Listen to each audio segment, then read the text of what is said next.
bringing news from a different page. Truth served hot and bold and strong. Every week we sing along. Red, white, and true will stand tall. Echo the call loudest of all. With hearts of faith and liberty, together we find unity.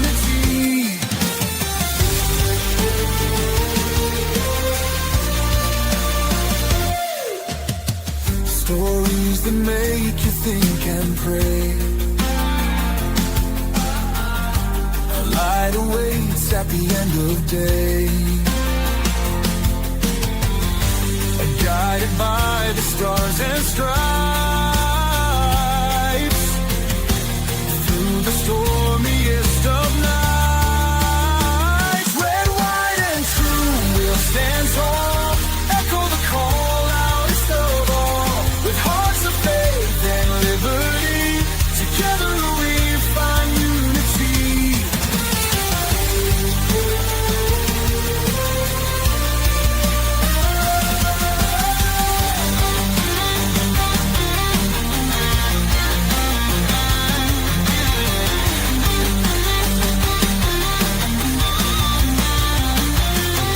When the world feels like a fight, hold your ground, stand for what's right.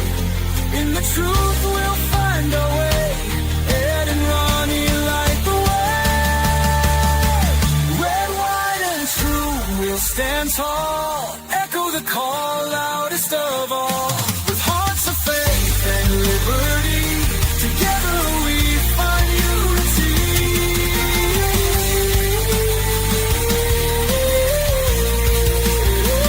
Red, white, and true will stand tall. Echo the call loudest of all. With hearts of faith and liberty, together we find unity.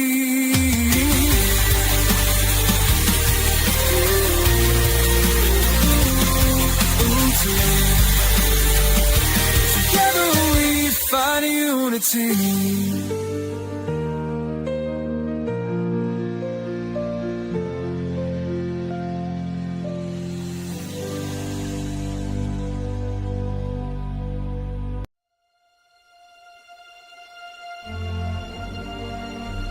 Ladies and gentlemen, this is Red, White, and True with Ed and Ronnie, and the show starts right now.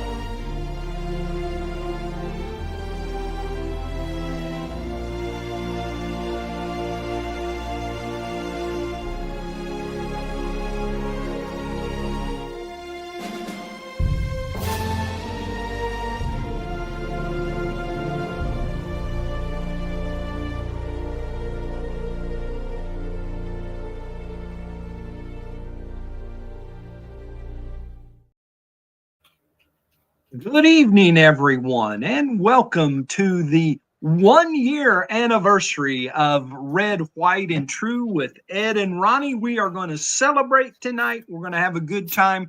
We're going to get to some news first of all, but Ronnie, 1 year.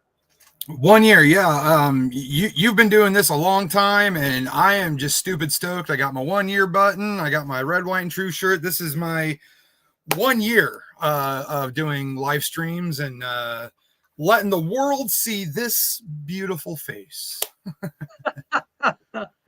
Oh, yeah. Well,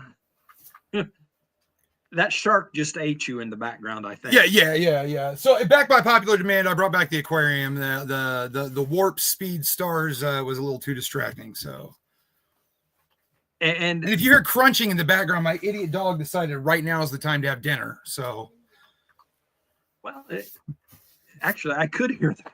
I was going to say, yeah. Hear crunch. Yeah, that's Spunk. He's having dinner right now for some reason. He had to wait till right now, but whatever. Well, we are going to jump right into some news from yesterday mainly. We want to cover the aftermath of the elections that took place last night.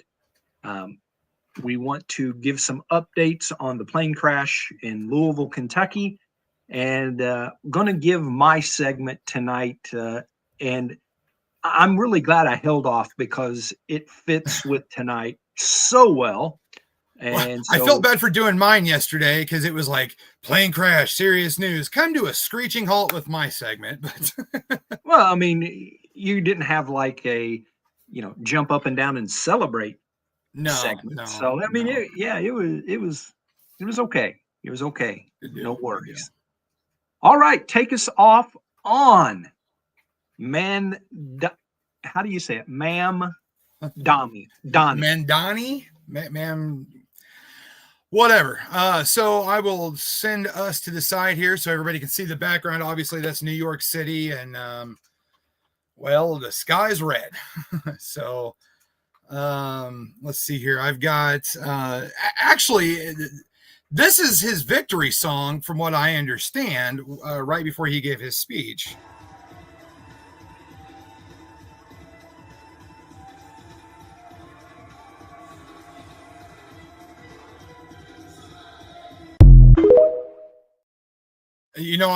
I'm not too positive, but didn't Donald Trump play like "God Bless America" or something, or something God like bless that? the USA. Yeah, God bless the USA. But yeah, but apparently that song works too.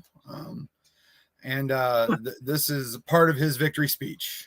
New York will remain a city of immigrants, a city built by immigrants, powered by immigrants.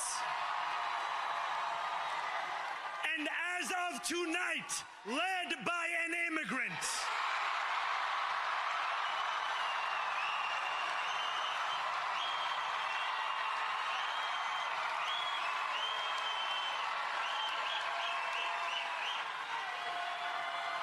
So hear me, President Trump, when I say this.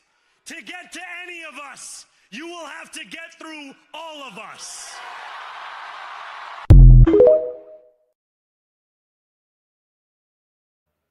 Did you hear that? If you have to get to us, you have to go through all of us. Boy, that's what do you think about that? Well, we're trying to make this a news segment, and if I were to talk, it would become an opinion segment. So, oh boy, I have to bite my tongue hard. And I'll get my opinions in during my pastor's pulpit. So continue All on, right. my son. Well, I got one more video on him. I don't know if this is true or not, but somebody hacked into the sound system there right before he gave his speech. Look who just got hacked.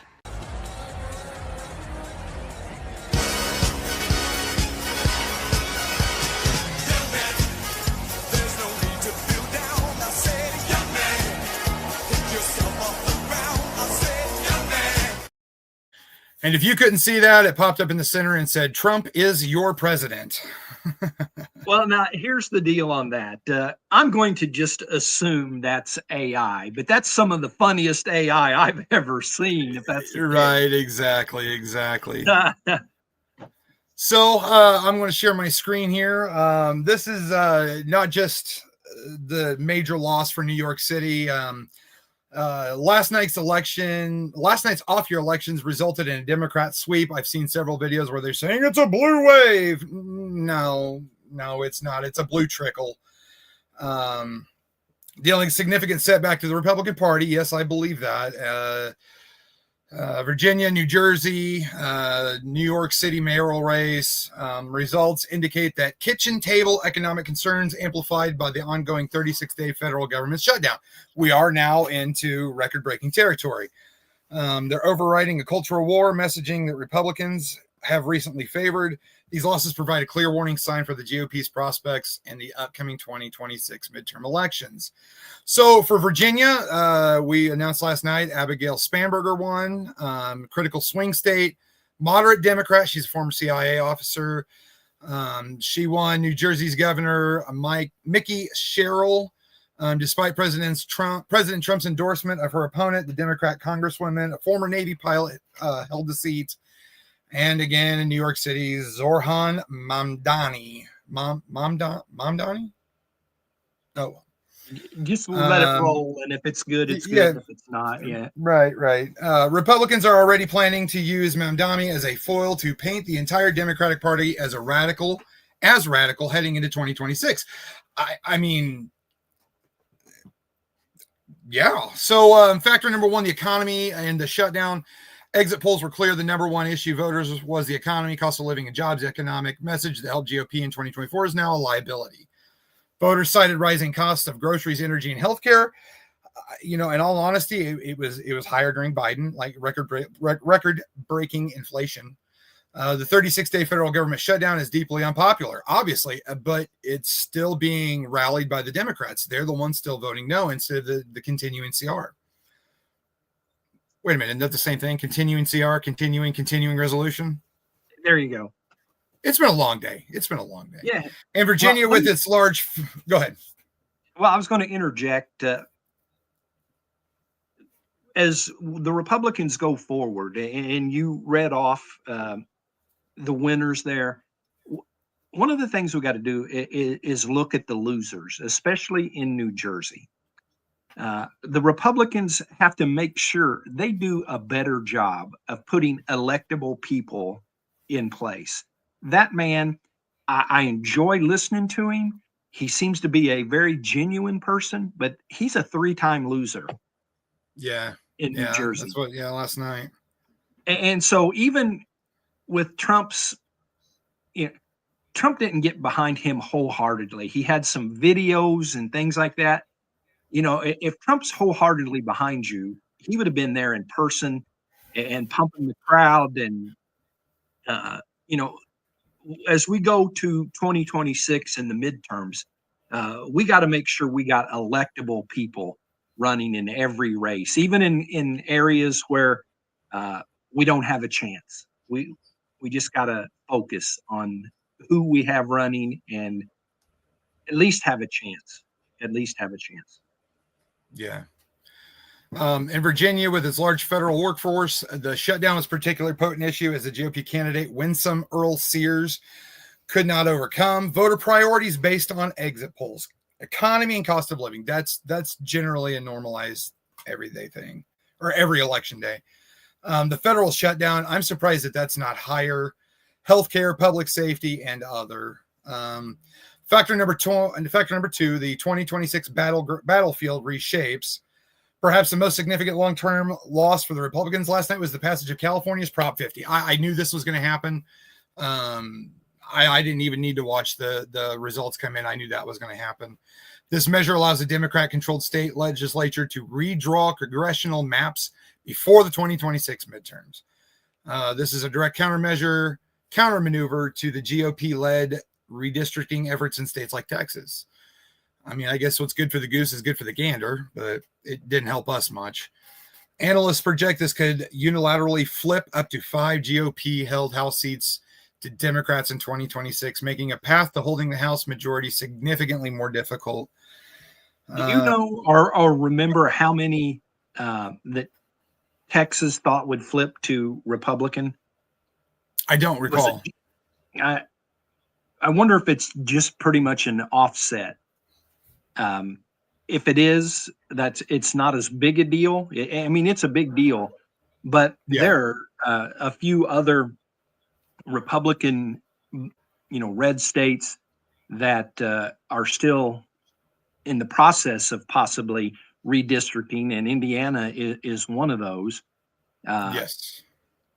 And Trump has been a big proponent of Indiana doing that, which is interesting because in our 9 congressional districts, we have 7 Republicans in. So it shows that every state and every district is important because it goes into great depth on how to redistrict and money involved and things like that. And the Republicans would only look to gain 2 seats in Indiana, but as close as everything is, 2 seats is a big deal. Yeah, 2 seats is definitely a big deal, especially with how close things could be. So back to this factor 3 GOP strategy is at a crossroads. President Trump's influence was tested and unfortunately failed to deliver. The GOP's focus on cultural issues in the Virginia, New Jersey races was ultimately drowned out by voters' economic anxieties. Now, I get that, but it's really hard to do anything while the government is still continuing to be shut down. And remember, this is not a Republican-led shutdown. This is all Democrats. And I am so sick and tired of it being, oh, Trump's causing the shutdown. It's Trump's fault. It's not. I wish people would just stop for a minute and actually do some research into it. The president's tele-rallies and endorsement for Jack Ciattarelli in New Jersey were insufficient to counter the Democrat tide, unfortunately. The loss for the MAGA platform in a blue state forces a difficult question. Will the party double down on its Project 2025 agenda to pivot to address the kitchen table issues that cost them yesterday? And in all honesty, I think the only thing that may turn the tide is if this government shutdown ends. President Trump's immediate reaction, blaming the shutdown and floating unsubstantiated claims, suggests no immediate change in strategy, unfortunately. Factor 4, demographic warning signs. A key part of the GOP's 2024 victory was making inroads with Latino voters, which is a swift kick for the Democrats, because that's kind of their goal, their aim. Yesterday's results suggest that those gains may be fragile and reversible. In Passaic County, New Jersey, a heavy Latino area that President Trump won in 2024, Democrat Governor-elect Sherrill won by a commanding 15-point margin. And that's strange. I don't know why that's so strange to me.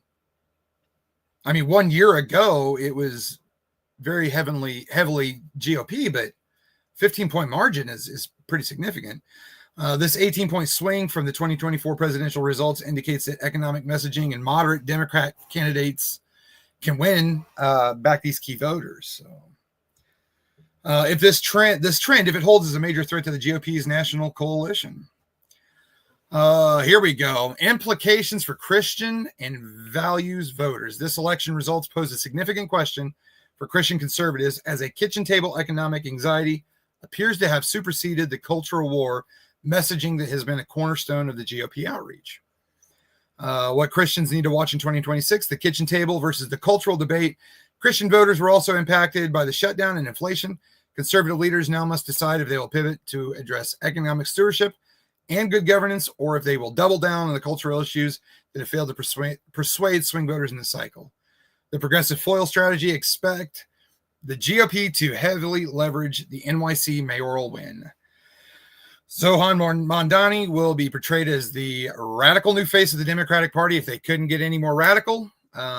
Strategy designed to mobilize the Christian base by warning of threat to religious liberties, traditional values. A both and electorate. This election suggests Christian voters are not a monolith. While values, it's been a long day. While values remain a high priority, a candidate who ignores economic stability and practical governance, especially during a crisis or shutdown, will struggle to keep the coalition together. So, you got anything there, Pastor Ed? Yeah, I got a couple things. I'm sure you do. I was really kind of hoping you would. Let me just say this. For all the doom and gloom today, I'm not as doomy or gloomy on anything other than the New York City race. As we mentioned last night, there are 50 states, and the Democrats won 2 states that are either a swing state or a Democrat state. They didn't turn any red states blue. And the Prop 50 out in California, when you were saying you expected that and you were looking off to the side, I'm shaking my head. There ain't no way under God's green earth that was not going to pass. Right. I mean, right. I'm surprised. I didn't even look at the numbers. I'm guessing it was huge. So I'm not as, Trump as arrogant as he is about many things, one of the things that he said about yesterday was Trump wasn't on the ballot. Yeah. And, Yeah, pretty much. you know, when I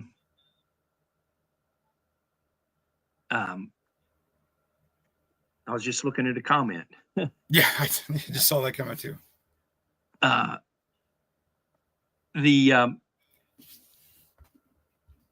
There's two races that concern me, and I made the point last night. Obviously, the New York City, and in Virginia, the Attorney General Jones, the Democrat, won that, and he is the person that said in texts, you know, basically death threats to the leader of the legislature at that point in time, either 22 or 23. And I think Virginia ought to be ashamed of themselves for allowing that man to run and to vote him into office. Yeah.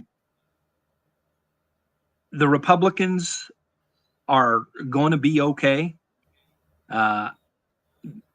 Had the shutdown not taken place, I really believe that the Republicans would have been much better. And you got to give the Democrats credit. When the people went to the polls yesterday, they blamed the Republicans.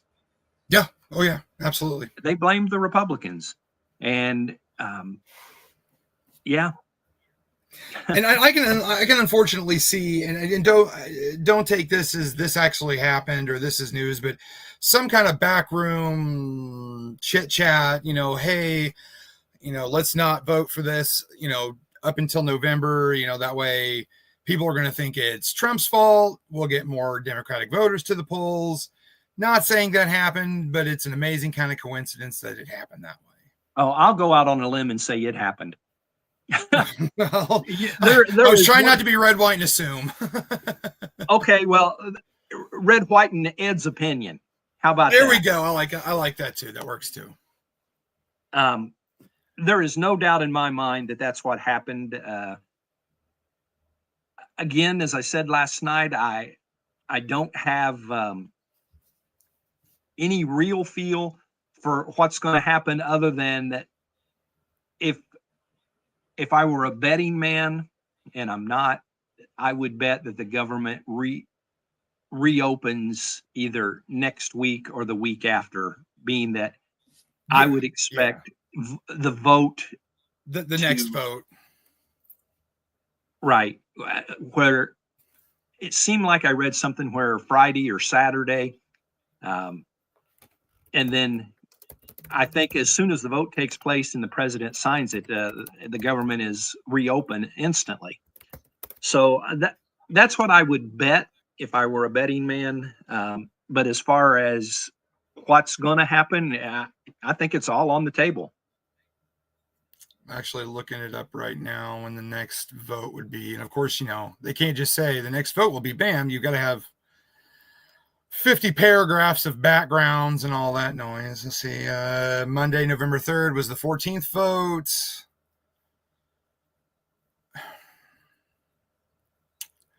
I don't think they I guess I decide should have in, done my homework beforehand. well, I don't think they decide in advance when the vote's going to be.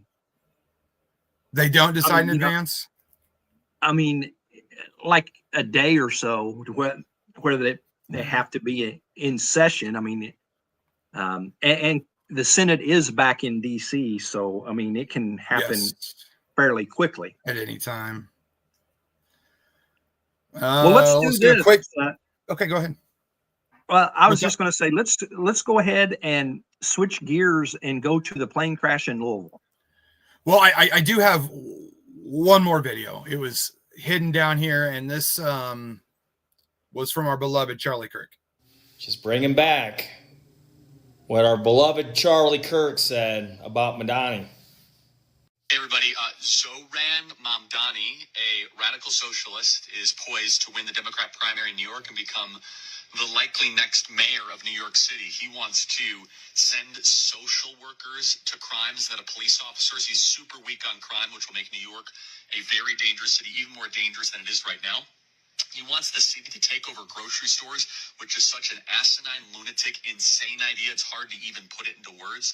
More than anything else, though, he is a resentment-driven candidate who is going to try to promise the world utopia, and the result will be higher taxes, more dangerous cities, successful people will leave. Be careful what you vote for. Be careful what you wish for, because New York City has already been going down the toilet, and this guy will give it a push right off the cliff. And unfortunately, it happened. So, well, sometimes you kind of hope somebody's wrong, even when you know that they're not going to be wrong. And, yeah, you know, obviously that was before the primary. And once he won the primary, the odds of anybody beating him in New York City were slim to none. And yeah, absolutely. Yeah. All right. Well, on to what's that? I was going to say, you're the man on the plane crash too. All right. Well, I only have 2 small clips. I have been super busy today, so I didn't get a whole lot of research done. I did have some help. They have so far found the black box, confirmed 11 dead and more than a dozen with serious injuries. The death toll, and this was earlier this morning, was expected to rise to at least 12 before the end of today. Unfortunately, one victim was a young child, and there are still about a handful still missing. And the 3 crew members, they're believed to be dead. And Louisville, Kentucky has declared a state of emergency. And here's one video. We are live near Louisville Muhammad Ali International, where UPS Flight 2976 has crashed while on its way to Honolulu. Officials confirmed the jet was carrying nearly 280,000 gallons of fuel when it went down. That fuel has fed several explosions you can see in here behind me, and the smoke is visible for... And I believe this one was another view from last night. Are you guys ready?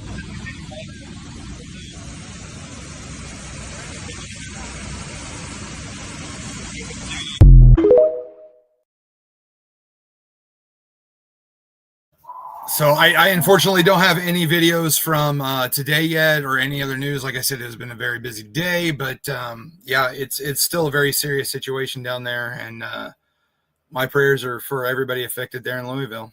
So, well, let's do this. I'm going to let Ronnie take a break. And so we'll do that. And then we will do this, because as I do the pastor's pulpit, I would put up my logo for that, but this is more appropriate for today. This segment of the pastor's pulpit, the topic is the history of socialism. And what is socialism? It's a government or collective control of property and economy. Think about that. Collective control of property. When you hear Mandami say that they're going to take the grocery stores, first, before I even get into that, socialism ought to scare the residents of New York City to death. And instead, they voted for a socialist. 38% of Americans, according to the Gallup poll in 2024, think socialism is a good thing. By contrast, the Bible supports voluntary giving, not forced redistribution. So where did socialism come from? Marx wrote the Communist Manifesto. It calls for the abolishing of private property and religion. Let that sink in. Private property and religion. Basically, the government is in charge of everything, from each according to his ability to each according to his needs. There's been tried and failed all throughout history. Ronnie and I were talking earlier today. Give me one incident in history where socialism worked. It may have worked for a short period of time. It sounds great. The government's going to take care of you. But guess what? The government runs out of money. So what do? They raise your taxes. They raise your taxes, and they make the decisions on everything. They make the decisions on your health care. They make the decisions on who can own property. Look at communist China. Look at the USSR. Look at Cuba. You know, in the USSR, before, that's during the Cold War, 20 million plus deaths, and it collapsed in 1991. In China, 45 million deaths under Mao, and Christians were persecuted severely. In Cuba, dictatorship, poverty, no religious freedom. Venezuela, they've had a economic collapse, and 7 million people have fled that nation. North Korea, starvation, labor camps, Bibles banned. We're talking, those are in our lifetime. 1991 is when the Soviet Union. Cuba still has problems. So has it been successful? Economically, it's inefficient. Black markets thrive. The economy is stagnant. Morally, it is wrong. 100 million plus deaths just in the 20th century. Spiritually, it suppresses Christianity. It many times outlaws Bibles. Many pastors have been jailed because of socialism. And here we are with a socialist mayor in New York City telling us that if you want to come for me, you got to come through all of us. Man. Well, why is socialism popular? Well, it's an emotional appeal. It's fairness. It's equality. It's free stuff. Democratic socialism is a rebrand.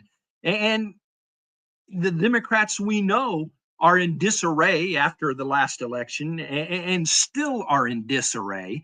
Don't let tomorrow fool you. The Democrats are still in disarray. Youth attraction to socialism, 44% of Gen Z prefer socialism. Let's look at some biblical truths that contrast socialism. As a matter of fact, let me address something. Many times liberals, when they talk about socialism, will say that Jesus was a socialist.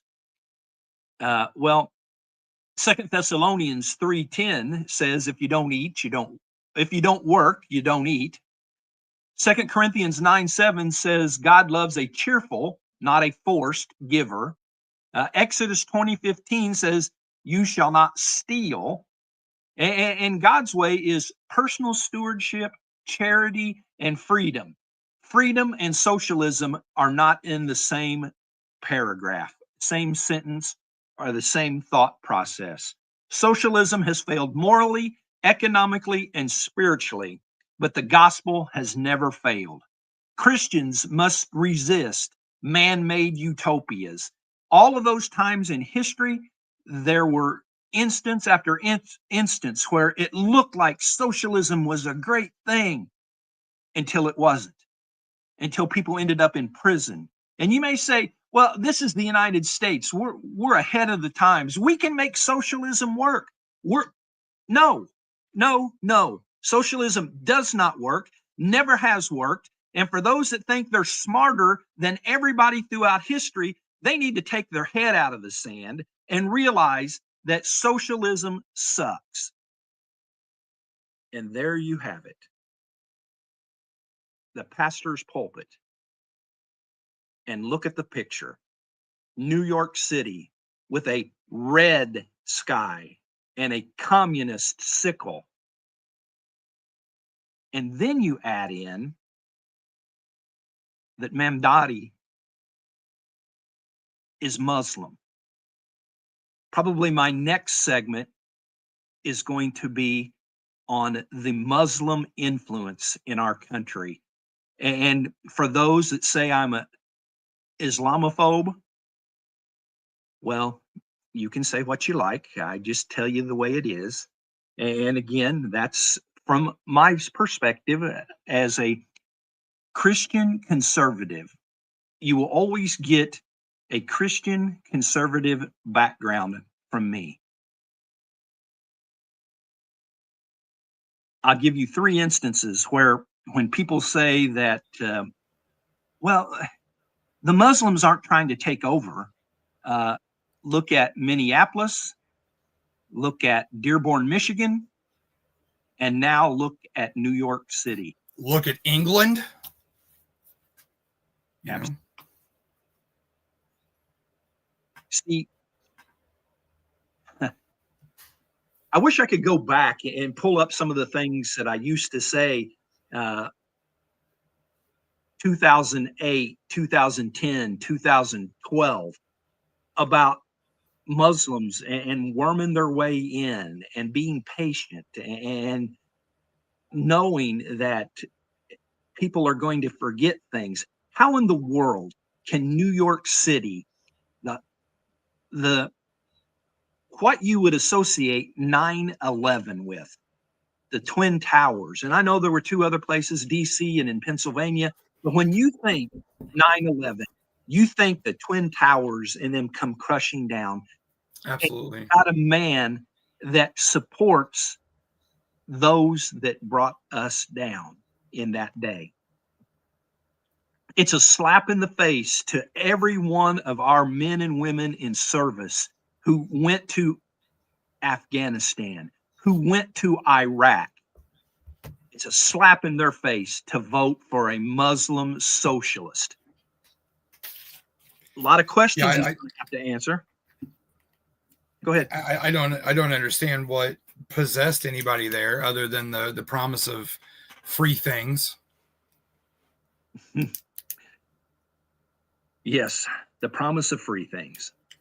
So we promised a celebration, Ronnie. We promised we did. a celebration, and so I've kind of got to make this work. So make America great again. There you go. So let me do this. Praise the Lord, for he holds my days. I'm standing strong in faith. Forever I'll praise. With every song we sing, we'll honor his name. Charlie's legacy lives forever the same. Through the trials we face, we rise above in the power of faith. United in love. Praise the Lord. Oh, he guides my way. He lights up my path. I know I'll never stray. Praise the Lord. For he holds my days. I'm standing strong in faith. Forever I'll praise. All right, it's time to celebrate. Oh, and the music continue celebrating. Keep on rolling. Well, it is our Right. 1-year anniversary, and you are wearing your pin. I've got a 1-year badge here. It is our 1 year. We got a special gift that was given to us. Oh, you got yours out of the car. Yes, I took mine out of the car this morning. I don't know if you can read it or not, but Red, White, and True 1 year, and has my name. Ronnie's got one. We had some cupcakes that Ed ate his, Alice ate one, and here's mine. there you go. Of course, I've got my map as well. Yep. Let me just Ronnie, tell them where we started a year ago. What did we do to kick this bad boy off? Well, my goodness, it's at least to me, it's a very touching story. You've done this, all for a long time. And I was asked to come on for just a little bit to talk about the election that night. And in just a little bit turned out to be what about 13 hours, 12, 13 hours. We stayed on, and we pulled information, and there were some times where we were just flat quiet, but we were just waiting on news to come in, and that election night things went our way. And we got tired too. Oh my goodness. Yes. But, and that's why we have these, because that was the way the country looked that night. And I have it hanging from the rearview mirror of my car. And every time I look at it, I remember 11/5, and 11/5 is, the day that I kind of fell into something that I absolutely enjoy. It's very much a blessing. It started out with that, and apparently I did a good job because I got asked to come back, and one thing led to another, and here we are 1 year later, Red, White, and True, still rolling strong. We've got an amazing fan base. We've got amazing technical support staff. We still need a producer, but it's been a blessing, and it feels like yesterday. I mean, it literally does. Well, we have covered so many different topics in the last year, and I tried to pick out videos that were relatively short. We probably should have played this one during the New York City discussion earlier, but here is Vivek Ramaswamy. We got our asses handed to us in New Jersey, Virginia, and New York City. Democrats swept all three. There's two key lessons for Republicans. Listen carefully. Number one, our side needs to focus on affordability. Make the American dream affordable. Bring down costs, electric costs, grocery costs, healthcare costs, and housing costs, and lay out how we're going to do it. And number two, cut out the identity politics. It doesn't suit Republicans. It's not for us. That's the woke left's game, not ours. We don't care about the color of your skin or your religion. We care about the content of your character. That's who we are. So those kind of videos have been part of who we are, part of what we've done. We've worked in my hero as a politician. And ever notice how every time a Republican takes office, the Democrats start acting like it's the end of the world? I mean, the minute we cut taxes or trim the budget, they start screaming that the sky is falling. Now, don't get me wrong, I admire their consistency. If the stock market surges, they say it's just helping the rich. And if it crashes, they say, yep, that's what happens under Republican leadership. And don't even get me started on foreign policy. A Republican president could be shaking hands with world leaders and signing peace deals, and they'd say, it must be appeasement. But the minute there's tension overseas, they rush to the nearest camera like it's Black Friday saying, see, we told you the world would catch fire if he was in charge. Now, I've always said, it's fine to disagree on policy. That's democracy. But if your best shot at winning is hoping the American people lose, well, maybe you're in the wrong country. The Gipper. That's right. That's my commander-in-chief right there. Well, I'm going to play one, and then you take. Hold on here. You talk about it after the video plays. Okay. You'll see. Well, if I figure out where I moved it. Oh, there we go. Hey everybody, happy Friday. It was another very busy week here at the White House with President Trump. Let's go through it for the MAGA Minute. This week, President Trump visited Capitol Hill to bring the historic One Big Beautiful Bill over the finish line. This bill is going to put more money back in your pockets. It's going to keep your communities safe, deliver the largest middle-class tax cut in American history, fund deportations and the completion of the border wall, and it's going to kick 1.4 million illegal aliens off of your taxpayer-funded benefits. Also, all right. Yeah, I mean, we've shown several of the MAGA minutes. Donald Trump promises made and promises kept, or at least in the process of being kept. The border wall and the One Big Beautiful Bill. Now the One Big Beautiful Bill, I didn't agree with everything in it. I'm sure you didn't either. But it's Trump going Trump. He's doing the right thing. Oh, way to go. Way to go. Now, go ahead and comment on this. I see far left politicians say, how dare you offer thoughts and prayers? You need action. You know, I don't care about your prayers. I care about what you're going to do to prevent this from happening. Why does it have to be one or the other?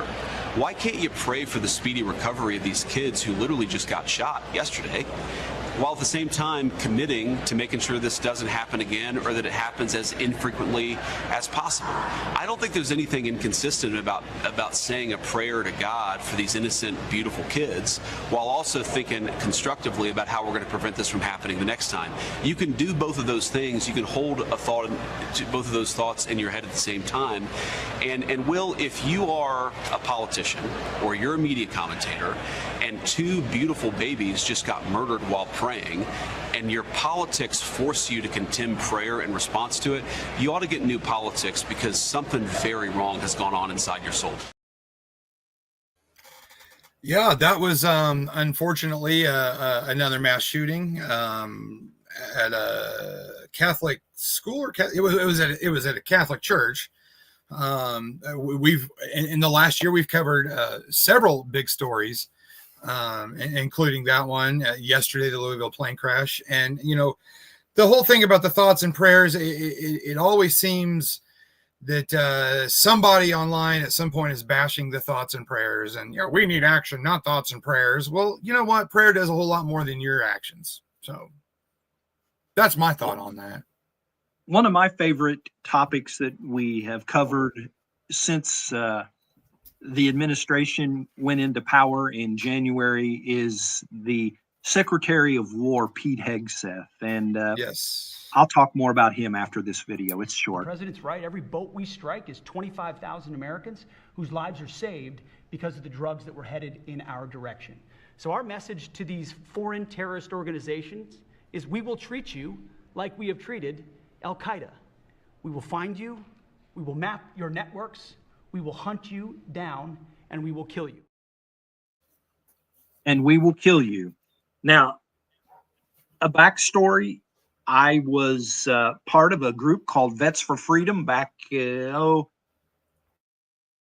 around 2009, somewhere in that area, maybe a little after. And Pete Hegseth and another gentleman founded that organization, Vets for Freedom. I've been at more than one event. I think I've been at 3 different events that Pete was at.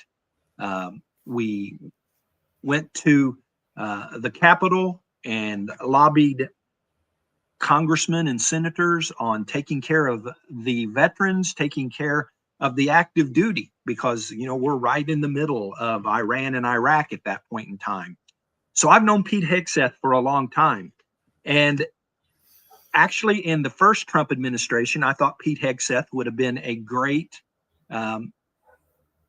veterans, the VA leader and secretary of the Veterans Administration. He wasn't named to that administration. And again, when it came time to appoint a new cabinet, I thought for sure that Hegseth would be a part of the cabinet in some manner. But I was shocked when Trump named him as his candidate for Secretary at that time of Defense. We've of course changed that back to the Secretary of War. And Pete Hegseth, in my estimation, is doing an amazing job at what he has been tasked with. And yeah, I got to agree. We need people that say what he just did in that video about, we're going to track you down and we are going to kill you. If you are killing Americans, you need to take heed, because your time and your life date is numbered. Yeah, I'm completely satisfied with Pete Hegseth. You know, I think he's doing an amazing job. I like him. I like his charisma. I like how he speaks. He seems to be a down-to-earth guy. I've seen him working out with the troops, and I've seen him talking to every general and commander in the entire armed forces. So I really like him. Now, not only did we play a lot of videos of other people, we've had occurrences where we just gave the news ourselves. And here was one time that Ronnie took the lead. But when he started to do the oath of office, he jumped the gun. I don't know if he was trying to get it done quickly, to get it done under that noon deadline, or what the situation was. He started to say, I, Donald J. Trump, before Melania was able to get up there with the Bible. So Trump started it without Melania and the Bibles there. Maybe he just finished it. You didn't want to stop partway into the oath and place his hand on the Bibles. And to me, that sounds like the most... Look at that sweet young baby face. Yeah, we know where you were working at that point in time. Yeah, sure. And maybe I should forward that video to your mom, because that's the way she likes you, clean shaven. She's over my shoulder here, grinning and shaking her head. Yes. Yeah. And so for being a celebration, for several years, your mom and I have done prayer and share, and that's kind of taken a back seat in the last year, but we still are on occasionally, and neither one of us would be who we are and where we are with this without the support of your mother. Oh, absolutely. Yeah. From her just, saying you did a good job, or the many text messages I've gotten, you did so good. And the little words of encouragement, or, telling me that my warp stars yesterday was too much. I don't think I'd be sitting here doing this right now if it wasn't for my mama. So. Well, and think about this. How many times in the last, couple months have we heard her say, "Are you going live?" Oh, yeah, absolutely. You guys should probably cover that. Or something. Yeah, absolutely. And excitement in her tone. Are you going live? Yeah. I think she just likes looking at the two best looking men in her life. She said that before too. So yeah, well, this is actually a video that I didn't get around to several weeks ago that I wanted to play. About the two best looking guys. Yeah, your mom is about 30 seconds behind. She's listening to it on her line. Yeah, so she said amen to the two good looking guys. I thought she was just shoveling it there when she said it, but it's okay. I titled this video Objective Reality. It's good. The reason this is so dangerous from the left, and it's not as dangerous from the right, is because the people who are on the right live in a version of objective reality. We live in the real world. These people do not live in the real world. If you're going to believe that a man is a woman, and you're going to believe that we should have no borders for our country and unlimited numbers of people can turn up and just steal from us, if you're going to believe that criminals shouldn't go to jail, you're not a person who's sensible. You now have no parameters from which to operate your logic. So if you're going to live in a complete fantasy land, it becomes a lot easier to justify murdering a political opponent than it does if you operate from a frame of rationality. So for that reason, the left are far more dangerous, because all of their ideas are dangerous, because none of them are true. None of them are real. For the same reason it's dangerous for me to say to you, gravity isn't real, you can jump off a building. If you start believing in things that are completely falsified, completely fantasy, then murder is the end result of all of it. So the left is a serious problem across the world. It's a serious problem across America, especially. You add in a spiritual sickness where we have nothing unifying us in the West anymore. We don't share respect for a flag.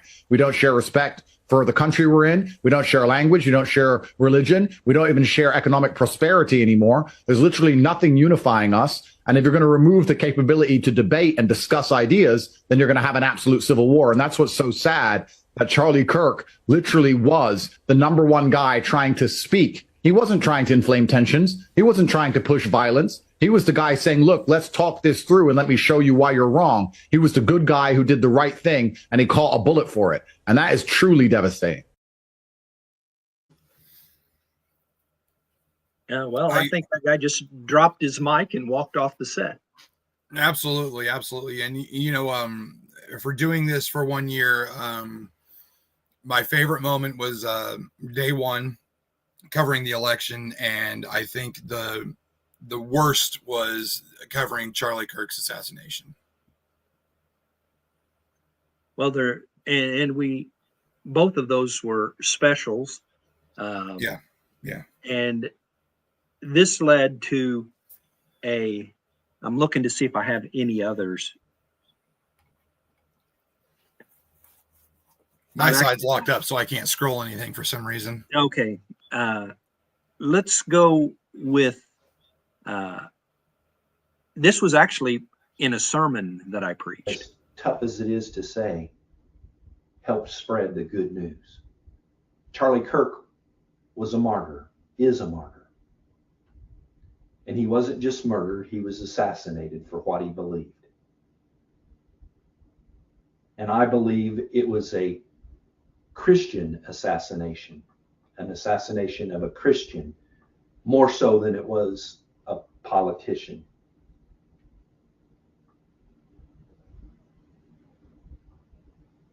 A good example, and I've seen several times this put together, Stephen being stoned and being basically the first Christian martyr.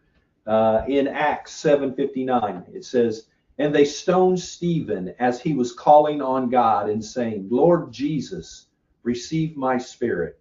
Then he knelt down and cried out with a loud voice, Lord, do not charge them with this sin. So Charlie was a Christian martyr, and that led to actually, this is going to make your mother cry here in just a second, but it led to this. The very next 34-second clip will say everything that anyone needs to know about Erica Kirk. That man, that young man, I forgive him.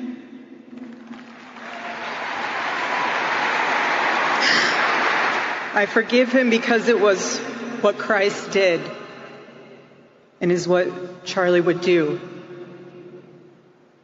The answer to hate is not hate. The answer we know from the gospel is love, and always love.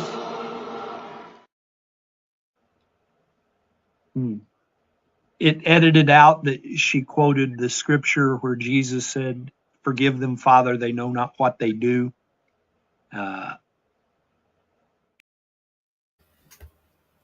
That could go on for another minute or a minute and a half, but that during the entire year, that may have been the most powerful 30 seconds, 34, I think I said in that. Yeah. Of everything that happened since 11/5/24. Go ahead. What do you got about Erica? I don't know. For what she's gone through, she's so strong, and to me, her saying I forgive that man, that was telling me that I can forgive and I should forgive too. She literally forgave the man that assassinated her husband, the love of her life, the father of her 2 children. So there's no reason why I can't forgive as well. So that right there taught me a lesson I'll be forever grateful for. Well, on our TikTok page, one of the biggest responses, as in number of people that watched, was when Phil Robertson got yes. sick and then passed away. And that was another topic we used a video with a funny story on Phil. This is my favorite thing that ever happened to Duck Dynasty that never got shown. So we had this dinner scene every time, So we're setting all the table up, and the little young producer's like, okay, Mr. Phil, you'll pray, action. So we bow our heads. And Phil said, Father, I pray for these bunch of heathens from Los Angeles, California, with their latte coffees and their filthy language. I pray you don't burn them all in hell for their sinfulness. Amen. And we were laughing so hard because none of us knew that was coming. None of us realized. And so we all look up, we're just like, look around and go, what was that? And this young producer, he never missed a beat. He was like, thank you, Mr. Phil. Now can we do another prayer that we can actually put on television? And, that's the way I think we ought to remember Phil. A wonderful man, more importantly, a wonderful Christian man, that they sit around a table every episode and said prayer. And, that's a humorous one there. And I'm sure he did it just to get their goats. It makes you think back to loved ones that we've lost, or if you're watching right now, loved ones that you've lost, and funny stories. And so we've done a little bit of everything. We've had some videos that, maybe AI had a little bit to do with. No, I want you to, hello, Congresswoman Waters. I just came to use my congressional authority to check on David. We have our lobby securely now to all visitors. Excuse me, I need to get in. Contact our public appeal. I need to get in.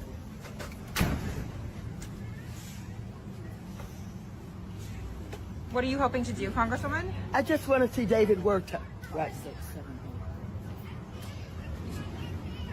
Would a congressperson normally be able to enter the... Normally, yes. What is happening here? Well, there were some of the authorities, I don't know who they were, and I'm trying to get in to see David Werther. And you add to that The View. Okay, Whoopi Goldberg, we revoking your black card because we not about to have nobody out here embarrassing us like this, trying to victimize Black America, saying that black people in America have it worse than the Iranians who are getting bombed right now. Nope. Disassociation. I don't know where you from, but you're not from the FBA lineage. We taking that back. We not doing this victim card shit no more. We're not doing that shit. We're leaving that shit in the past. I really cannot believe that you really sat up here and said that, Black Americans made a comparison between Black America and what's happening in Iran. Boo-boo. Yeah, Whoopi don't need a whole lot of assistance on looking ignorant, but no, she does it all on her own. Yeah, she does that pretty much on a regular basis. And so we've had people talking about subjects, we've had AI, and we also have had Ronnie. So these women are shaving their heads now, and their thoughts and efforts were to become unattractive so that way men won't come at them because of the misogyny of. They're also wearing blue bracelets and now blue powder colored masks so that way they can set themselves apart. First thought through my mind was white supremacists, skinheads. Now, don't think that I'm a white supremacist just because my hair is short. I screwed it up last time I cut it. I'm growing it back out. So if you think about it, the white supremacist, the skinhead movement, and I've got some information here. It was taken from the English skinhead movement, which probably always was a racist element, but certainly became so after punk.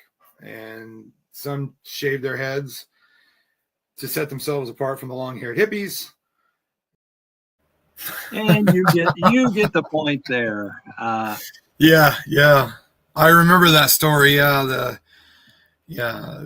their boyfriends and husbands and refusing to date conservative men, like that's a huge loss. Yeah. Yeah.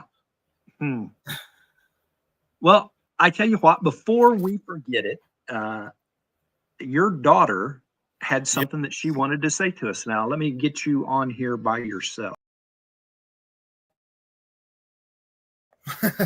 She's been jumping at the bit. So along with all the other support and help we've had, this little one has sat by and listened. And what do you got to say, baby? I am happy for their 1 year anniversary for Red, White, and True. And I am happy for Well, my daddy and grandpa for their 1-year anniversary. Yep, this little mini me here, she sat through and listened to many a show. So and she's nervous. And she's nervous too. She's and Alice, you did a wonderful job. Very good, baby. Thank you very much. All right.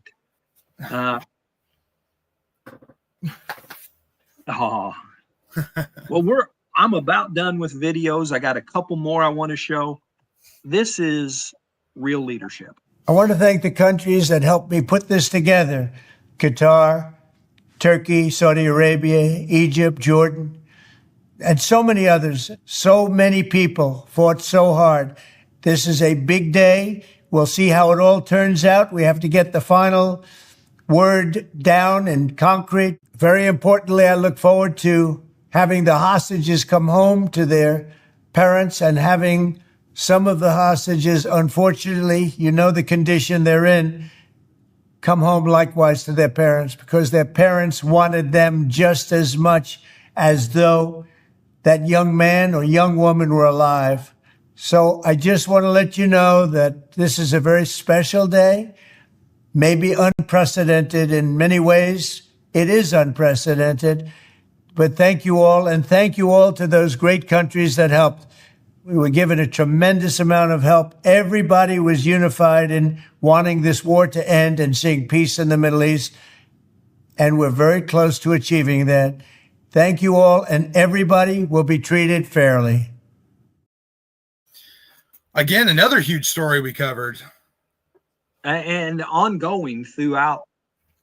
It's still ongoing. Yeah. So we've covered that. I would say from day one, probably day two. And I'm sure we mentioned even in the first one, the election, what would have happened if Kamala Harris would have been elected president with the relationship between our country and Israel. Oh my gosh. So there's something to think about. She'd probably just cackle and use the F-bomb 3 or 4 more times. Cuss out Netanyahu. Yeah. Well, and here was a time where we covered, it's titled Trump's Relentless Work Ethic. But she's talking about while most of the press corps and many of his staff were sleeping, at 2 a.m, he was on the phone with people from Europe on the way back from Alaska.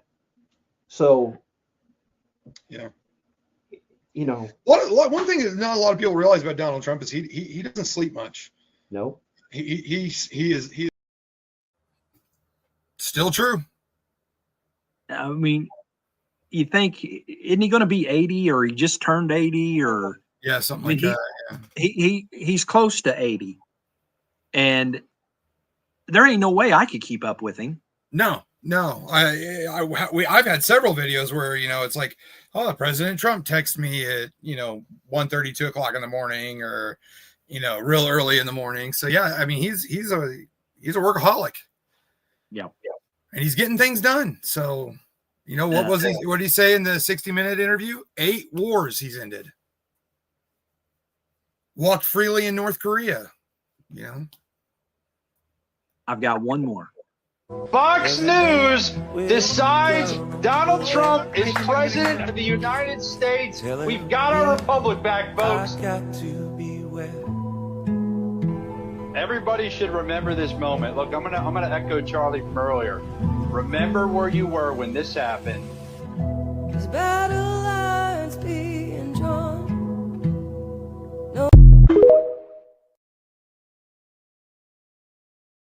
You're the one who downloaded that, I think. Yep. And I remember where I was 1 year ago today, sitting right here on Red, White, and True. That's right.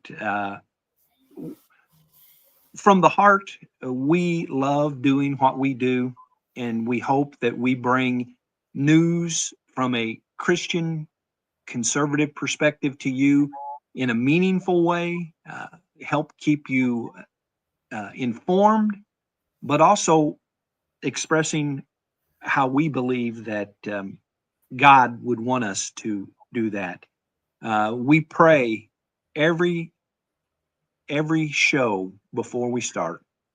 And I would say 99% of the time that I've said that prayer, I say, Lord, help us to say and do the right thing. And that's what I want. I want that out of us. We're looking forward to year 2. What do you think, Ronnie? Year 2? Oh my goodness.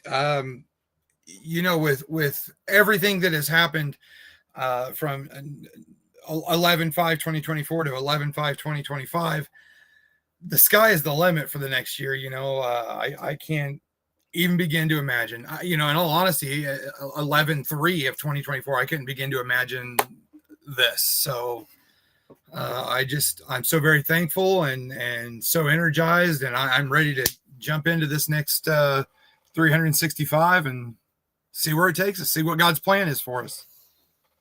So to update you on the schedule, next week, the plan is for Monday at 7. Ronnie will take the lead. I'll kind of step back and do the producer kind of things.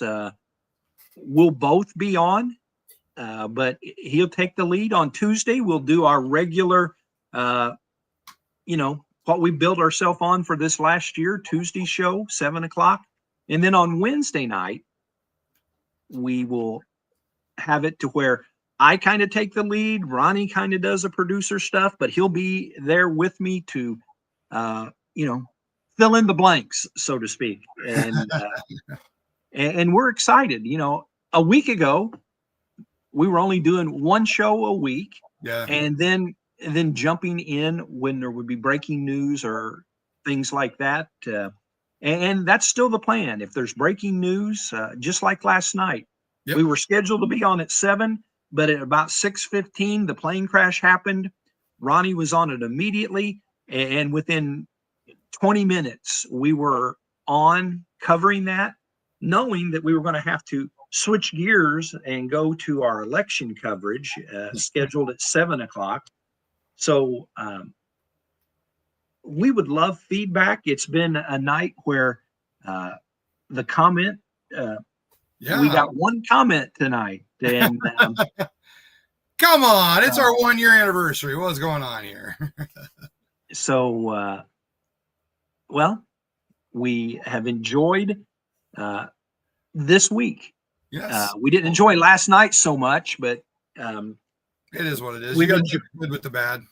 yeah, and that's the fact. A year ago we were celebrating, and we're celebrating tonight 1 year of Red, White, and True. Say goodnight, Ronnie. Well, happy anniversary, Pop, and thank you guys for everything, the support, the love, the comments, everything. It's truly appreciated, and unless something happens, we will be back Monday. Happy anniversary. There's your mom. Yep, there she is. All right. Until next Monday, or before if necessary, we'll see you. We love you, and go out and do the right thing.